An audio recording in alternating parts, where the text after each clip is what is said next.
In sixth place, from the Illinois Math and Science Academy, Vinesh Kannan.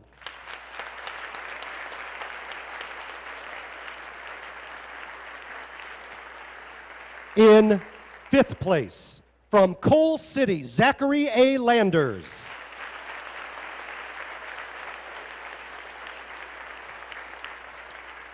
In fourth place, from Glenbard West, Connor McDonough.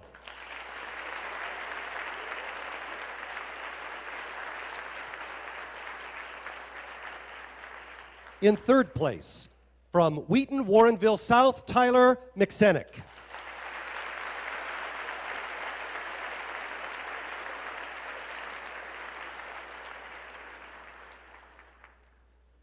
In second place, from Downers Grove North, Alex Buckley.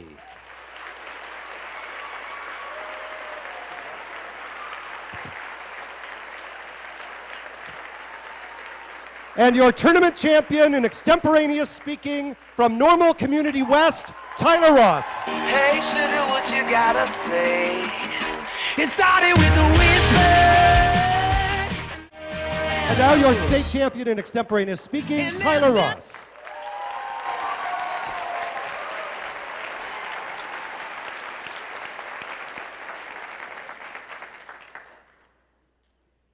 As Pepsi gained a foothold in the soda market, Coca-Cola had a bit of an overreaction, deciding that the only way they could move forward was to completely start over as New Coke. And while Hannah Montana may have had the best of both worlds, New Coke was the worst of both worlds. With both poor taste and poor sales, Coke finally realized that perhaps the best thing to do was just go back to the basics and become the Coca-Cola that we still drink today. So perhaps this grand old soda was not in need of rebranding. But the grand old party, the Republican Party, is certainly in need of some restructuring. After they were handed to defeat by Barack Obama in the 2012 election, despite the fact that he seemed ripe for a loss, Bloomberg on February 8th of 2013 explained the key beneficiary that allowed President Obama to win was that of minority groups. And now Republicans are scrambling, wondering what they can do to get the minority vote. Now some are clamoring for a return to the right, but others are pleading for modernism. But all Republicans are wondering today's question: what must the Republican Party do to expand their support among minorities? And today we'll see that they must rebrand themselves through social policies. And we can look through three key areas in which they can do this. First, by looking at comprehensive immigration reform. Second, by examining how they must re-examine marriage equality before finally moving and understanding that by re-examining gun control laws, they can reach out to multiple minority groups. In order to first understand how the Republican Party can rebrand itself through social policy, we need to look at immigration reform. Perhaps there was no more group key in President Obama's re-election in 2012 than that of the Latino vote.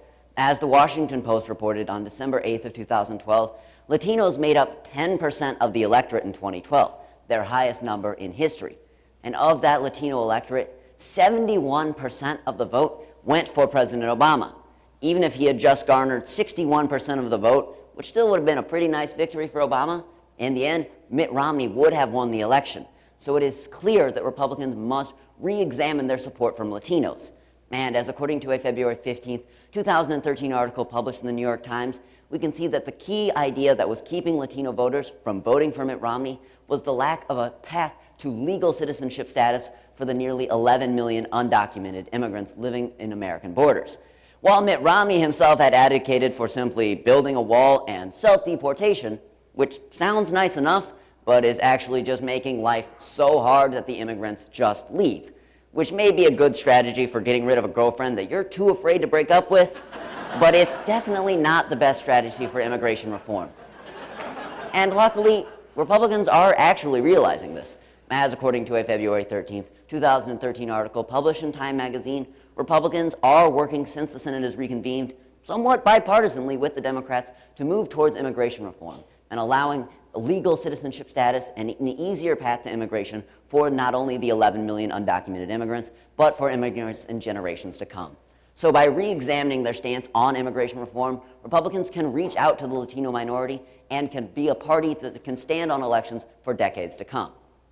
crossing the border from immigration reform, we also need to understand that Republicans must look at how they do marriage equality. According to Reuters, on December 12th of 2012, the gay vote has been one that has not been going to the Republicans. President Bush never got more than 23% of the gay vote, and Mitt Romney failed to get even 15% of that vote. And it's not like being gay means all of a sudden you just love taxes and hate free markets. Instead, it's just the fact that Republicans have this perception of being the party that is against marriage equality. And despite these disappointing numbers in the 2012 election, not much has changed since then. In fact, the New York Times on February 15th of 2013 reported that here in our own state of Illinois, where the Illinois Senate just passed a resolution to allow marriage equality, only one Republican state senator, my own representative Adam Kinzinger, voted to allow marriage equality in Illinois. It's clear that if the Republicans want to move forwards and garner support from the gay community, they must review how they work with the gay community and how they view marriage equality.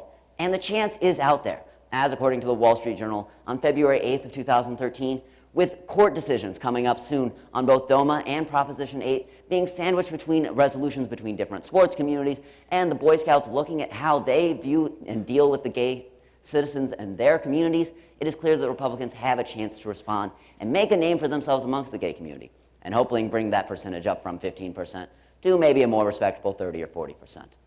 But while immigration reform and looking at marriage equality only truly impact around one minority group, if we're looking at making gun control laws stricter, it has a broader appeal amongst multiple minority groups. If we look to the Baltimore Sun, on January 14th of 2013, we see a poll that explains 52% of Americans support getting rid of assault weapons in America. But when we look specifically at minorities, that number jumps to 73%. And when we look at other things such as stronger background checks and limiting the clip size, minority voters are in the 80 percentile, saying that this is a necessary reform. Meanwhile, Republicans are simply afraid that the NRA might pull their funding and therefore are very unwilling to debate on gun reform. But as Time magazine reported on February 13th, 2013, for the Republican Party to remain a staple in America over the upcoming decades, they must reform gun laws, as public opinion is finally starting to shift, especially amongst minorities, as they are more doubly affected than any majority group is by gun violence. So it is key that Republicans re-examine their stance on gun control. And if they can work together with Democrats to bring stricter gun control laws, perhaps they will garner much more support from minority groups. So today, as we examine how Republicans can rebrand themselves through immigration reform, as well as marriage equality and gun control, we saw that the answer to today's question, what must the Republican Party do to garner more support from minorities, was that they must rebrand themselves through social policies. So while Coca-Cola didn't necessarily need to rebrand themselves, and the Coca-Cola we drink today is still pretty tasty, the Republican Party is in desperate need of rebranding. But hopefully they can come up with a better name than New Republican Party.